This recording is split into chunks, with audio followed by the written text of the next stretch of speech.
വ്യോമസേനയുടെ ഹെലികോപ്റ്റർ അങ്ങോട്ടേക്ക് എത്തുന്ന ദൃശ്യങ്ങൾ നമ്മൾ കാണുന്നുണ്ട്. കൃത്യമായി സ്ഥലം ഷഹീദ്, ഇതെവിടെയാണ് വ്യോമസേനയുടെ ഹെലികോപ്റ്റർ എത്തുന്നത്? അവിടെ ഇറങ്ങാൻ പറ്റുന്ന അല്ലെങ്കിൽ എയർ ഡ്രോപ്പ് ചെയ്യാവുന്ന സംവിധാനങ്ങളുണ്ടോ, സാഹചര്യമുണ്ടോ? ലക്ഷ്യം വെച്ചുള്ള ഒരു യാത്രയിലാണ് ഹെലികോപ്റ്റർ എന്നാണ് നമുക്ക് മനസ്സിലാക്കുന്നത്. പക്ഷേ അത് ഇവിടെ കാലാവസ്ഥ എത്രത്തോളം അവിടെ നിന്നും ഇറങ്ങാൻ കഴിയുമെന്ന് നമുക്ക് ഉറപ്പില്ല. കാരണം അത് വട്ടമിട്ട് പറക്കുന്നത് കുറച്ച് സമയം ഒരു 5 മിനിറ്റായി ഇവിടെ ഹെലികോപ്റ്റർ വട്ടമിട്ട് പറക്കുന്നുണ്ട്.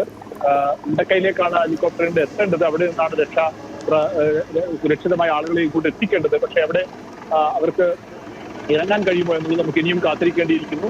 ഏതായാലും അത് താഴേക്ക് ഇറങ്ങാനുള്ളൊരു ശ്രമം ഇപ്പോൾ ഹെലികോപ്റ്റർ നടത്തുന്നുണ്ട്. അത് നമ്മൾ ഉദ്ദേശിക്കുന്ന രീതിയിലുള്ള രക്ഷാപ്രവർത്തനത്തിന് സാധ്യമാകുന്നുവെന്ന് സ്വല്പസമയം കൂടി കാത്തിരിക്കേണ്ടി വരും. അവിടുത്തെ സാഹചര്യങ്ങളിലെ പ്രകൃതി മനസ്സിലാക്കാൻ വേണ്ടിയിട്ടായിരിക്കും എവിടെയൊക്കെയാണ് കൂടുതൽ അപകടമുണ്ട് ഉള്ളത് എന്ന് മനസ്സിലാക്കാനുള്ള ഒരു ചിത്രം പകർത്തുന്നതിന്റെ ഭാഗമായിട്ടായിരിക്കും ഒരുപക്ഷെ ഇപ്പോൾ ഹെലികോപ്റ്റർ എത്തുന്നത്. അതേസമയം നമ്മൾ നേരത്തെ കണ്ട ദൃശ്യങ്ങൾ തിരുവനന്തപുരത്ത് നിന്ന് പ്രത്യേക സേനാ സംഘം അങ്ങോട്ടേക്ക് പാങ്ങോട് നിന്നുള്ള സൈനിക സംഘം വയനാട്ടിലേക്ക് പുറപ്പെടുന്ന ദൃശ്യങ്ങൾ കൂടിയാണ് കണ്ടത്. അതായത് വിവിധ ഇടങ്ങളിൽ നിന്നാണ് പ്രത്യേക വിമാനത്തിലാണ് സൈനിക സംഘം പോകുന്നത്.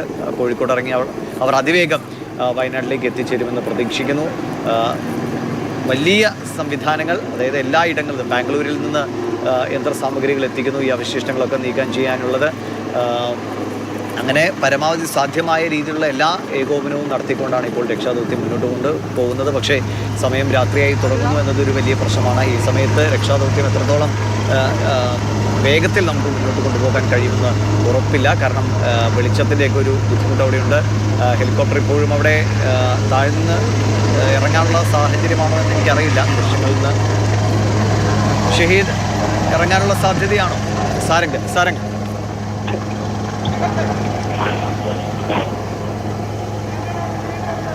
എയർ ഡ്രോപ്പ് ചെയ്യാനുള്ള അല്ലെങ്കിൽ ഉദ്യോഗസ്ഥരോ അല്ലെങ്കിൽ എന്തെങ്കിലും സാധന സാമഗ്രികൾ താഴേക്ക് എത്തിക്കാനുള്ള ശ്രമമാണോ എന്നറിയില്ല. അതവരുടെ ഒരു രക്ഷാ ഓപ്പറേഷൻ്റെ ഭാഗമായിട്ടുള്ള കാര്യങ്ങളാണ്. ആദ്യഘട്ടത്തിൽ ആ സ്ഥലങ്ങൾ താഴ്ന്നു പറന്നുകൊണ്ട് അവിടുത്തെ സ്ഥിതിഗതികൾ മനസ്സിലാക്കുക എന്നതാണ് ആദ്യം ചെയ്യുക. അതിനുശേഷമാണ് അടുത്ത ഘട്ടത്തിലേക്ക് കടക്കുക. ഇപ്പോൾ നേരത്തെ തന്നെ സുലൂരിൽ നിന്ന് എത്തിയ ഹെലികോപ്റ്ററുകൾ 2 ഹെലികോപ്റ്ററുകളാണ് എത്തിയത്. പക്ഷേ മുണ്ടക്കൈ ഭാഗത്തേക്ക് വരാൻ പറ്റാത്തൊരു കാലാവസ്ഥയായതുകൊണ്ട് കോഴിക്കോട് ലാൻഡ് ചെയ്യുകയായിരുന്നു. ഇപ്പോൾ അവിടെ നിന്നും കാലാവസ്ഥ കുറച്ച് അനുകൂലമായപ്പോൾ പുറപ്പെട്ടെത്തിയതാണ്.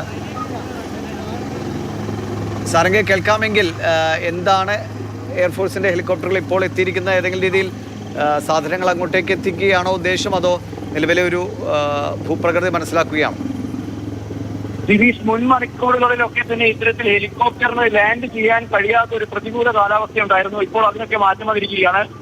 നേരത്തെ മുണ്ടക്കൈയിലടക്കം കുടുങ്ങിയിരിക്കുന്ന, അട്ടമലയിലടക്കം കുടുങ്ങിയിരുന്ന ആളുകളൊക്കെ തന്നെ ഒരു തരത്തിൽ എയർ ഡ്രോപ്പ് പോലുള്ള സാങ്കേതിക വിദ്യകൾ ഉപയോഗിച്ച് മാത്രമേ, അല്ലെങ്കിൽ അത്തരത്തിലുള്ള റെസ്ക്യൂ രീതികൾ ഉപയോഗിച്ചുകൊണ്ട് മാത്രമേ തങ്ങളെ രക്ഷിക്കാൻ കഴിയൂ, അല്ലെങ്കിൽ തങ്ങൾ ഒറ്റപ്പെട്ടു പോകുമെന്നുള്ള ഭീതി പങ്കുവച്ചിരുന്നു. ഇപ്പോൾ അതിനെ തുടർന്ന് ഇപ്പോൾ ഹെലികോപ്റ്റർ പലതവണ ഇവിടെ വന്നു പോകുന്ന ഒരു അവസ്ഥയുണ്ടായിരുന്നു. പക്ഷേ പ്രതികൂലമായ കാലാവസ്ഥ അതിനാൽ തന്നെ ഇവിടെ ഇറങ്ങാൻ സാധിച്ചിരുന്നില്ല. ഇപ്പോൾ എന്നാൽ ഹെലികോപ്റ്റർ ഏകദേശം ലാൻഡ് ചെയ്യാൻ കഴിയുമെന്നുള്ള വിശ്വാസത്തിന് ഇപ്പോൾ ഇത്തരത്തിൽ ഇവിടെ എത്തിയിട്ടുള്ള സൈനിക ഉദ്യോഗസ്ഥരൊക്കെ തന്നെ മനസ്സിലാക്കുന്നുണ്ട്. എന്തായാലും ഇത് ഒരു നിർണായക നിമിഷമാണ്. ഇത്തരത്തിൽ ചൂരൽമലയിൽ നടക്കുന്ന റെസ്ക്യൂ മിഷനെ ഏതാണ് സ്പോട്ട് ഏതാണെന്ന് പറയാൻ പറ്റുമോ? ഇത് ഏത് സ്ഥലത്താണ് ഹെലികോപ്റ്റർ എത്തിയിരിക്കുന്നത്?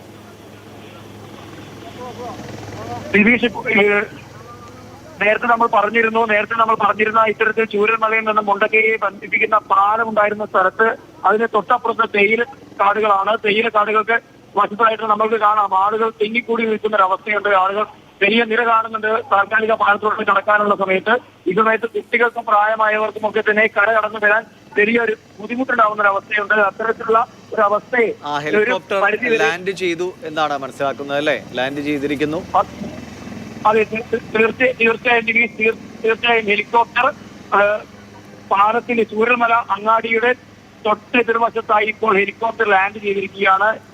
ഇനി ഇത്തരത്തിൽ ആളുകൾക്ക് ആവശ്യ വസ്തുക്കൾ എത്തിക്കാനും അതുപോലെ തന്നെ അത്യാവശ്യമെങ്കിൽ എയർ ഡ്രോപ്പ് ചെയ്യാനുമുള്ള ഒരു സാധ്യതയാണ് ഇപ്പോൾ തുറന്നു കിട്ടിയിരിക്കുന്നത്.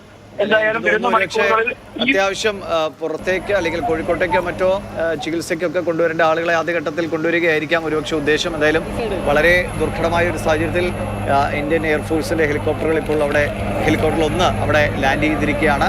എന്താണ് അവരുടെ അടുത്ത ഉദ്യമം എന്ന് നമുക്ക് വ്യക്തമല്ല. ഒരുപക്ഷെ പരിക്കേറ്റവരെയോ മറ്റോ ആശുപത്രികളിലേക്ക് കൊണ്ടുപോവുക എന്നതാണോ, അതോ അടുത്ത ഘട്ടത്തിൽ കൂടുതൽ ഫോഴ്സിനെ എത്തിക്കുക തുടങ്ങിയ കാര്യങ്ങളൊക്കെ ആയിരിക്കാം. എന്തായാലും ഇവിടെ ഇറങ്ങാൻ കഴിഞ്ഞ സ്ഥിതിക്ക് മുണ്ടക്കൈയുടെ ഏതെങ്കിലും ഭാഗങ്ങളിൽ ഒരു അനുകൂല സാഹചര്യം ഉണ്ടെങ്കിൽ കൂടുതൽ ഫോഴ്സിനെ അങ്ങോട്ടേക്ക് എത്തിക്കാൻ കഴിയും. അത് അവിടുത്തെ രക്ഷാപ്രവർത്തനത്തിന് വേഗം കൂട്ടുമെന്നതാണ് ഏറ്റവും വലിയ ആശ്വാസ ഘടകം. നിലവിൽ ആ പാലത്തിന് സമീപത്തുള്ള സ്ഥലത്ത് ചുരൽമലയിൽ തകർന്നു പോയ അല്ലെങ്കിൽ വെള്ളമെടുത്ത് ഒലിച്ചു കൊണ്ടുപോയ പാലത്തിൻ്റെ സമീപത്താണ് ഇപ്പോൾ ഇന്ത്യൻ എയർഫോഴ്സിൻ്റെ ഹെലികോപ്റ്റർ ലാൻഡ് ചെയ്തിരിക്കുന്നത്.